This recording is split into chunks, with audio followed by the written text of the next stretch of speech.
Hi guys, welcome back. तो इस series के थ्रू हम बिजनेस इकोनॉमिक्स की वेरियस कॉन्सेप्ट्स डिस्कस कर रहे हैं जो आपके सीए फाउंडेशन के पेपर 4 में आती है। करेंटली हम फर्स्ट चैप्टर स्टडी कर रहे हैं, nature and scope of business economics. अब nature and scope of business economics में हमने इकोनॉमिक्स को अलग से पढ़ लिया, फिर हमने बिजनेस इकोनॉमिक्स भी पढ़ लिया, राइट। और आज हम डिफरेंस बिटवीन द टू पढ़ने वाले हैं। देखिए, एक लेमैन को लगता है कि इकोनॉमिक्स और बिजनेस इकोनॉमिक्स में कुछ खास फर्क नहीं है, वो इंटरचेंजेबली यूज करता है ये टर्म्स, उसको लगता है सेम ही तो है। लेकिन हमें पता है कि कुछ फर्क होता है इनमें, राइट। मेन फर्क तो यही है कि बिजनेस इकोनॉमिक्स एक ब्रांच है इकोनॉमिक्स का, राइट। इकोनॉमिक्स एक ब्रॉडर कॉन्सेप्ट है और जो इकोनॉमिक थ्योरीज हम पर्टिकुलरली बिजनेस में लगाते हैं, ठीक है, बिजनेस डिसीजन मेकिंग के लिए हम यूज करते हैं, उसको हम बिजनेस इकोनॉमिक्स कहते हैं। तो ये तो एक मेन फर्क हो गया, लेकिन इसके अलावा कई और डिफरेंसेस भी है जो आज हम एक एक करके देखेंगे। तो चलिए स्टार्ट करते हैं। बेसिस ऑफ डिफरेंस, इकोनॉमिक्स और बिजनेस इकोनॉमिक्स। ठीक है, पहले तो मीनिंग में ही फर्क है दोनों का, ठीक है। तो इकोनॉमिक्स का मीनिंग देख लेते हैं। देखिए, it involves framing the economic principles to solve economic problems. Economic problems कहीं सारी हो सकती है, प्रोड्यूसर के अलग प्रॉब्लम, कंज्यूमर के अलग प्रॉब्लम, बिजनेस के अलग problem, right.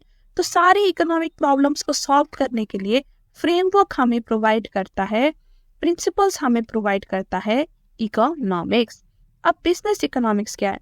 It involves the application of economic principles to solve economic problems। ठीक है, बिजनेस की प्रॉब्लम सॉल्व करने के लिए, एक्चुअली ये इकोनॉमिक नहीं बिजनेस होना चाहिए था मेरे ख्याल से, ठीक है। तो बिजनेस प्रॉब्लम्स को सॉल्व करने के लिए जो हम इकोनॉमिक प्रिंसिपल्स का यूज करते हैं उसे हम बिजनेस इकोनॉमिक्स कहते हैं। अब कैरेक्टर कैसी है दोनों की? देखिए, economics it is micro economic as well as macro economic in character. हमने पिछली वीडियो में ही देखा था कि इकोनॉमिक्स हम दो डिवीजन में उसे डिवाइड कर सकते हैं, right, micro and macro. So economics includes both micro and macro. लेकिन बिजनेस इकोनॉमिक ये specifically micro economic in nature होता है, क्योंकि यहाँ पे हम इंडिविजुअल बिजनेस कैसे अपनी प्रॉब्लम सॉल्व करेगा वो डिस्कस करते हैं। हालांकि हम यहाँ पे मैक्रो इकोनॉमिक चीजें भी पढ़ते हैं, लेकिन इसकी नेचर माइक्रो इकोनॉमिक की होती है। अब थर्ड है मेन टास्क। देखिए, इकोनॉमिक का मेन टास्क क्या है? The fulfilment of needs of individual as well as entities. एक आम आदमी या फिर एक बिजनेस, दोनों की ही नीड्स या फिर इकोनॉमिक प्रॉब्लम्स को सॉल्व करना, नीड्स को फुलफिल करना, वो इकोनॉमिक का टास्क है। अब बिजनेस इकोनॉमिक का क्या टास्क है? Proper decision making in a particular business entity. Business economic का मेन काम है कि प्रॉपर डिसीजन मेकिंग में हेल्प करना। अब नेचर क्या है? देखिए, it is positive as well as normative in nature. Positive और नॉर्मेटिव इकोनॉमिक क्या है हम ये डिस्कस कर चुके हैं पिछले वीडियो में, राइट। तो इकोनॉमिक्स को तो हम पॉजिटिव और नॉर्मेटिव दो लाइंस में स्टडी कर सकते, लेकिन हमने तब कहा था कि business economics normative in nature होती है, यानी कि ये सजेस्टिव नेचर होती है। यहाँ पे हम अपना ओपिनियन देते हैं, अपनी जजमेंट लगाते हैं, डिसीजन बनाते हैं, right. So it is normative in nature.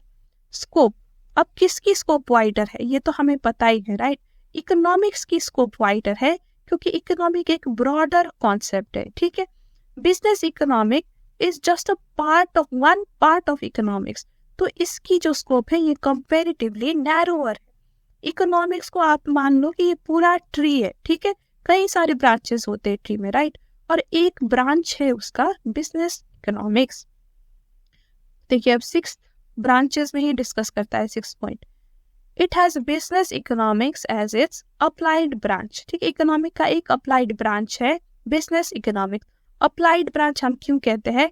क्योंकि हम प्रैक्टिकली चीजों को अप्लाई करते हैं बिजनेस में, इकोनॉमिक थ्योरी को हम प्रैक्टिकली अप्लाई करते हैं बिजनेस में, ठीक है। तो बिजनेस, तो economics has business economics as its applied branch. और उसी चीज को एक्टिव वॉइस में यहाँ बता दिया है कि business economics is an applied branch of economics, ठीक है। ओके, और भी डिफरेंसेस है, रुको ठहरो, अभी जाना नहीं।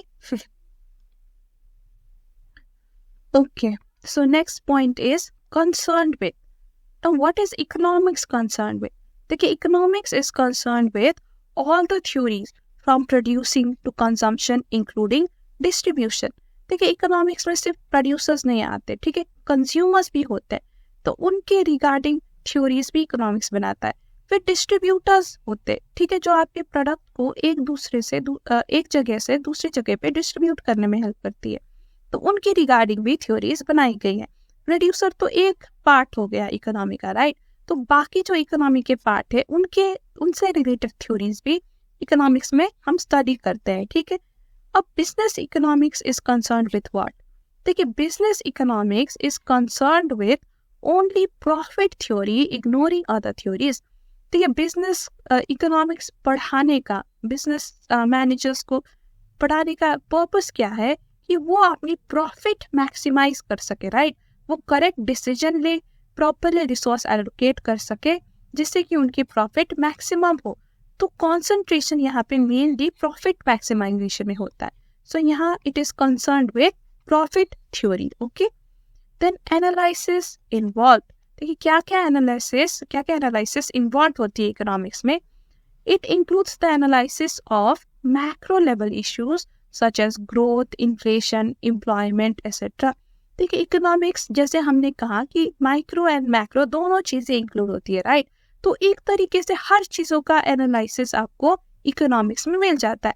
लेकिन बिजनेस इकोनॉमिक्स में किस चीज की एनालिसिस होती है? देखिए, it includes the analysis of micro level issues such as demand, supply, profits etcetera. क्योंकि बिजनेस इकोनॉमिक्स जो है वो माइक्रो इश्यूज में फोकस करती है, वो एक पर्टिकुलर बिजनेस के प्रॉब्लम्स में फोकस करती है, राइट। तो उसी तरह के यहाँ पे आपको एनालिसिस मिलेगा, जैसे कि बिजनेस की प्रोडक्ट की डिमांड कैसी है, कितनी सप्लाई उसे करनी चाहिए, कैसे प्रॉफिट मैक्सिमाइज करनी चाहिए।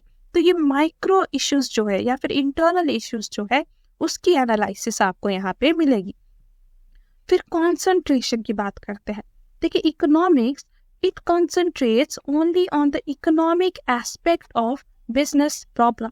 देखिए, बिजनेस इकोनॉमिक्स जो है वो इकोनॉमिक का एक पार्ट है, राइट। तो इकोनॉमिक्स में ऑब्वियसली हम बिजनेस प्रॉब्लम की एनालिसिस को भी स्टडी करते हैं, लेकिन उसकी बस इकोनॉमिक एस्पेक्ट को स्टडी करते हैं हम इकोनॉमिक्स में, ठीक है। लेकिन जो बिजनेस इकोनॉमिक्स है ना, ये डील करता है with both economic as well as non economic aspect of business problem. यानी कि ये बिजनेस प्रॉब्लम को पूरी तरह से स्टडी करने में बिलीव करता है। देखिए, नॉन इकोनॉमिक एस्पेक्ट्स क्या क्या हो सकते हैं? देखिए, बिजनेस करने के कई सारे एस्पेक्ट्स होते हैं। इकोनॉमिक तो एक हो ही गया, राइट, उसके अलावा इथिकल एस्पेक्ट्स भी एक होती है। देखिए, कहीं अगर मैं आपको एक एग्जांपल दूं इथिकल एस्पेक्ट्स का, कि देखिए, कुछ चीज़ करने से हो सकता है आपकी प्रॉफिट इंक्रीज हो, लेकिन वो करना इथिकल ना हो। जैसे कि मान लीजिए कंज्यूमर को ठगी करना, ठीक है, आप मिसलीडिंग एडवर्टीजमेंट करना, जिससे आपकी सेल्स तो इंक्रीज हो जाती है वैसे करने से, लेकिन कस्टमर को मिसलीड करना, बड़े बड़े फॉल्स क्लेम करना अपने एडवर्टीजमेंट में, क्या वो इथिकल है? नहीं, वो नॉन इथिकल है, राइट। तो इथिकल एस्पेक्ट्स को भी ध्यान देना पड़ता है बिजनेसेस को। देन इन्वायरमेंटल एस्पेक्ट्स होते हैं दूसरे, ठीक है। इन्वायरमेंटल एस्पेक्ट, आपकी बिजनेस इन्वायरमेंट को कितनी नुकसान पहुंचा रही है, ठीक है। अगर नुकसान पहुंचा रही है तो आप कैसे उसको मिनिमाइज कर सकते हो, चीज़ों को रिसाइकल करना, रीयूज करना। तो ये सब चीज़ें भी एक बिजनेस को देखना पड़ता है, या फिर एटलीस्ट वो चीज़ें एक बिजनेस को अफेक्ट करती है, राइट। क्योंकि इन्वायरमेंट से रिलेटेड गवर्नमेंट भी कई सारी पॉलिसीज बनाती है, तो ना चाहते हुए भी बिजनेस को वो एस्पेक्ट के बारे में भी सोचना पड़ता है, नॉन इकोनॉमिक एस्पेक्ट के बारे में भी सोचना पड़ता है। देन सोशल एस्पेक्ट्स होते हैं, कहीं कल्चरल एस्पेक्ट्स होते हैं, ठीक है, साइकोलॉजिकल एस्पेक्ट्स होते हैं। तो ये सारे एस्पेक्ट्स की हम स्टडी करते हैं बिजनेस इकोनॉमिक्स में। So it includes economic as well as non economic aspects. Then validity of assumption, last point. देखिए, अब इकोनॉमिक्स के कॉन्टेक्स्ट में देखते हैं, it is based on certain assumptions. देखिए, जब भी हम इकोनॉमिक्स पढ़ते हैं ना, इकोनॉमी की थ्योरी स्टडी करते हैं, आगे भी जब हम स्टडी करेंगे तो आप देखोगे हम सर्टन अजम्पशंस देते हैं, ठीक है।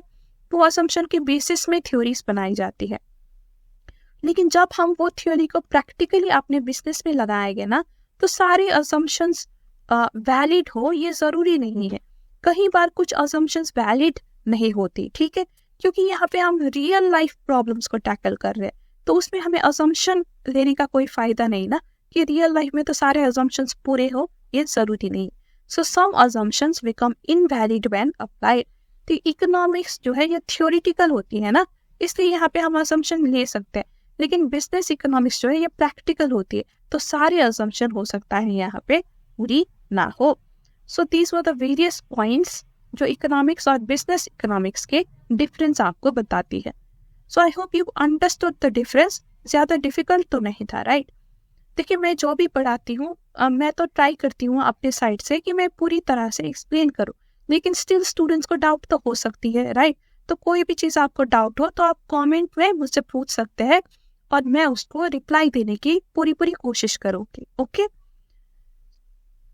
सो with this we come to the end of the video. तो यहाँ पे हमारा चैप्टर 1 का जो यूनिट 1 है वो खत्म हो जाता है। अब हम अगली वीडियो से यूनिट 2, चैप्टर 1 का ही अगला यूनिट है यूनिट 2, वो डिस्कस करेंगे।